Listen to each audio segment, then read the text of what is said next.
अस्सलाम वालेकुम अज़ीज़ तलबात, ये मेरा 16वां लेक्चर है उर्दू का जमात हफ्तम के लिए। अभी मैं आप लोगों के सामने मेरे अब्बा जान एक नया टॉपिक है। ये अल्लामा इकबाल के बेटे जावेद इकबाल ने लिखा है और इसमें आप अपने बचपन के बारे में वाक़यात लिख रहे हैं कि अल्लामा इकबाल बतौर वालिद कैसे थे, आपके साथ उनका बर्ताव कैसा था, किस किस्म की सख्तियाँ करते थे। ये तमाम चीज़ें हम इसमें पढ़ेंगे, ठीक है। तारुफ़। अल्लामा मोहम्मद इकबाल एक बेहतरीन शायर, ये तो पता ही है सबको, फ़लसफ़ी मुफ़क्किर, फ़लसफ़ा बयान करने वाला, मुफ़क्किर सोचने वाला और कौमी रहनुमा थे। आइए आज उनकी निजी भी उनकी ज़ाती ज़िंदगी के कुछ गोशों, कुछ हिस्सों का मुताला करके देखते हैं बतौर वालिद कैसे थे। अल्लामा इकबाल रहमतुल्लाह के साहबजादे डॉक्टर जावेद इकबाल अपने वालिद मोहतरम के बारे में क्या कहते हैं। मुकम्मल फ़हम और भरपूर दिलचस्पी के साथ खामोश, एक बहुत बड़े इंसान की, उसके अपने बेटे की लिखी हुई बात बड़ी बात ऑथेंटिक भी है और इसको समझने की भी ज़रूरत है ताकि हम ऐसी औलाद बन सकें कि हम उनके नक्शे कदम पर चल सकें और अल्लामा इकबाल की बातों को समझ सकें। इकबाल रहमतुल्लाह अलैह, इसमें कोई शक नहीं, दुनिया की नज़र में एक मुमताज़ शायर, मुमताज़ मुनफरिद फ़लसफ़ा बयान करने वाला, पैगंबर यानी पैगाम देने वाला की हैसियत रखते हैं। उन्होंने क्या खुदी का पैगाम दिया था, मोमिन का, शाहीन का, ये सब पैगाम थे ना उनकी इन सिमलीज़ के ज़रिए। लेकिन इन सब बातों के बावजूद वो एक इंसान भी थे, एक ऐसे इंसान जिसका घर हो, बीवी हो, जिससे अपने बच्चों से मोहब्बत हो। जहाँ तक मेरी ज़ात का ताल्लुक़, मैं इनसे मोहब्बत करने की बजाय खौफ ज़्यादा खाता था। ये इकबाल के बेटे बता रहे हैं कि मैं उनसे वो मोहब्बत करते थे मुझसे, लेकिन मैं उनसे कम मोहब्बत करता था, मैं उनसे डरता ज़्यादा था।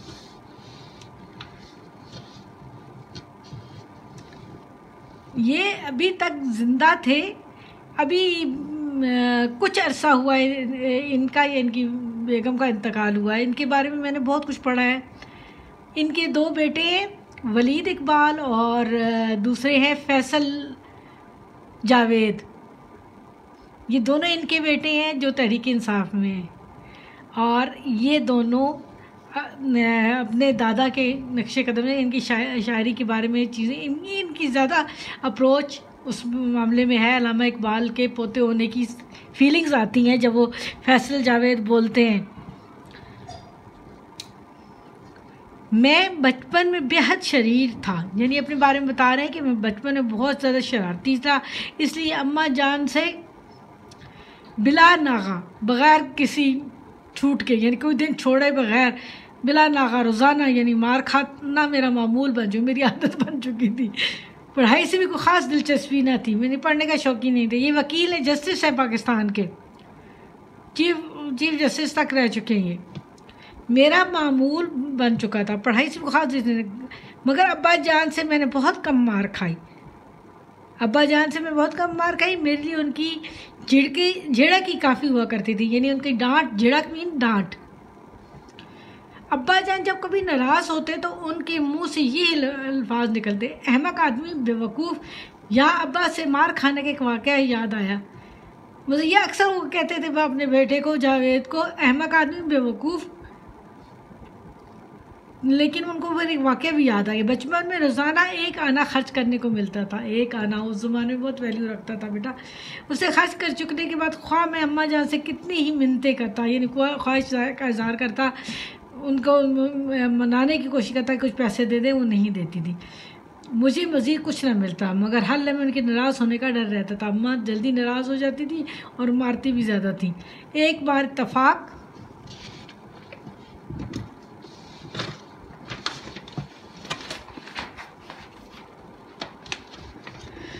यूँ हुआ कि कोई मिठाई बेचने वाला हमारे घर के सामने आएगा, खौंचा फरोश यानी रेड़ी या ठेले पर जो चीज़ें फरोख्त करते हैं उनको कहते हैं। मिठाई देखा, हम ललचाए, यानी दिल में लालच पैदा हुआ कि मिठाई खानी चाहिए, मगर जेब खाली थी, पैसे खर्च कर चुके थे। इसे बिठाया और अम्मा जान के पास दौड़े आए कि शायद कुछ मिल जाए, मगर उन्हें टका सा जवाब दिया, यानी साफ इनकार कर दिया। तबीयत ज़िद्दी थी। ख्याल आया इस खौंचा फरोश से तबीयत में ज़िद पाई जाती थी अल्लामा इकबाल के बेटे में, जावेद इकबाल में, कि तीतल लेकर मिठाई दे सकता है या नहीं। बदकिस्मती उसने हाँ कह दिया। उसकी बदकिस्मती या इनकी बदकिस्मती कि उसने हाँ कह दिया। फिर क्या था, साए की तरह अब्बाजान के कमरे में आए और एक तरफ पड़े पेडिस्टल फ़ैन के पीछे लगे पीतल के पुर्जे को उतार कर खौंचा फरोश को दिया। खौंचा फरोश पर बता चुकी हूँ ना, ठेला या रेडी पर चीज़ें बेचने वाला, और मिठाई ले ली। शरारती तो वाकई लग रहे हैं, लेकिन शामत अमाल अपनी गलतियों की सज़ा मिली कि शोफ़र ये ड्राइवर जो हम लोग उधर से गुज़र रहा था, उसने अब्बाजान से शिकायत कर दी। हम खुशी से उछलते कूदते घर में दाखिल हुए तो इत्तला मिली कि अब्बाजान बुला रहे हैं। आप लोग पेज साथ साथ देखते जाएं। इसमें मैंने अंडरलाइन की हुए वर्ड्स उसके लिए इमला के लिए भी वो आपको मिल जाते हैं, इसलिए आपको इतना मसला नहीं है। सिर्फ सुनने पे तवज्जो दें ताकि आपको वर्ड्स की रीडिंग और वो चीज़ें अच्छी तरीके से समझ आए। उसने आकर अब्बाजान से कहा, अब्बा हम खुशी से उछलते कूदते जो घर में इत्तला मिली कि अब्बाजान बुला रहे हैं। डरते डरते अब्बाजान के कमरे में गए। अपनी आरामदेह कुर्सी, आराम वाली कुर्सी पर नीम दराज से आधे लेटे हुए थे। हमें देखती उठ खड़े हुए और 3-4 थप्पड़ हमारे गर्दन पर जमा दिए। गर्दन के पिछले हिस्से पे को गुद्दी कहते हैं और यहाँ पे बड़ा सख्त चोट लगती है, गर्दन पर जमा दी। अब्बाजान मुझे कभी नहीं मारते, कभी मारते अब्बाजान मुझे जब कभी मारते तो गुद्दी पर मारते थे, यानी गर्दन के पिछले हिस्से पर। वो ज़ोर से तो ना मारते थे, मगर गुद्दी जिस्म का एक ऐसा हिस्सा है जहाँ चोट ज़्यादा लगा करती है। इसके अलावा अगर मुझे उनसे मार खाने का दवा हो तो उसकी वजह झूठ बोलना था, यानी 2 वजूहात से मुझे मार पड़ी। ये भी तो एक तरह का झूठ था ना, घर की चीज़ पेडिस्टल फैन के पीतल के पुर्जे उतार के ले गए, तो हो सकता वो पेडिस्टल काम का हो, इस्तेमाल में हो, तो शरारत तो उन्होंने ऐसी ही की थी जिसमें मार पड़नी चाहिए। तो झूठ बोलने की वजह से इनको मार पड़ती थी या गलत काम की वजह से। पेज नंबर 26 है, ठीक है। हम घर में शोर न मचा सकते।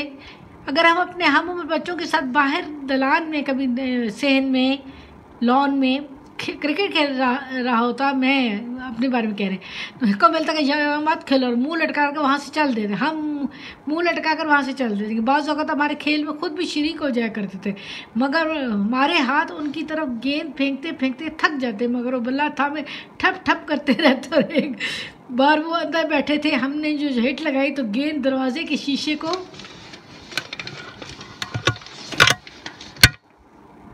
तोड़ती हुई कमरे में जा गिरी। उस दिन से हमें क्रिकेट खेलने की ममानियत कर दी, यानी मना कर दिया। अब इसमें जो इमला के अल्फाज आए हैं ये तो एक ही दफ़ा में हम लोग करेंगे ना, जो आगे पूरा कंप्लीट पढ़ लेंगे तो कल इंशाल्लाह पढ़ लेंगे, तो नेक्स्ट जो वर्किंग डे है उस दिन हम पढ़ लेंगे ना, तो फिर इसका काम हम मुकम्मल करेंगे। आज इतना ही काम है कि आपने रीडिंग करनी है और वैसे इमला की प्रैक्टिस अपने करनी है, ठीक है। मुकम्मल रीडिंग कर लें, जो वर्ड न समझ आए मुझसे पूछ सकते हैं, ठीक है। अच्छा होता है पहले से रीडिंग की हो ना, तो आपको भी जल्दी लेसन समझ आएगा। अच्छा, अल्लाह हाफ़िज़ बच्चों।